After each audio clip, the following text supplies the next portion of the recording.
តែនៅកម្លាំងកាយកម្លាំងចិត្តគឺជាសំខាន់ចាំបាច់បំផុតហើយកម្លាំងកាយគឺមានការតាមដោយសារការញ៉ាំអាហារញ៉ាំរបស់ដែលមានជីវជាតិសម្រាប់តបខ្លួនហើយកម្លាំងចិត្តគឺការចេញពីការលើកទឹកចិត្តពីបុគ្គលណាផ្សេងៗជាក់ស្ដែងដោយខ្ញុំមិញខ្ញុំដូចហាត់លៃមែនតើដោយសារការញ៉ាំអាហាររបស់ខ្ញុំមិនបានទាន់អញ្ចឹង僕អត់ព្រមមួយគេអញ្ចឹងថាដល់តែវិញទៅគេនេះម៉ោង1ជាងហើយហើយដល់ទាំងកូនបើគាត់រៀបចំខ្លួនតែជើងមាននំដេកហើយគាត់ជជែកពីរឿងការសិក្សាប្រវត្តិមានការចម្រើនបែបណាអញ្ចឹងវាធ្វើឲ្យខ្ញុំមានអារម្មណ៍រឹងមាំឡើងវិញបែរថាលេងបើមួយទឹកអីរាល់ហើយលេងបរាយ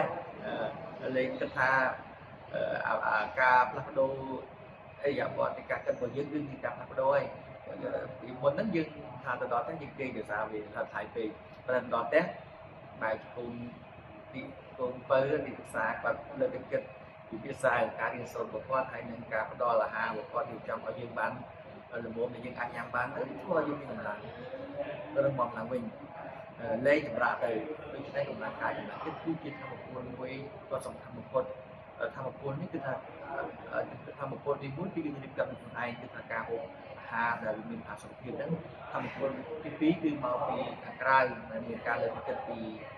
អ្នកនេះអ្នកនោះដូចជាកូនបើទីភាសារបស់ខ្ញុំបានលើកទឹកចិត្តបែបនេះឯងបាទសូមអរគុណច្រើន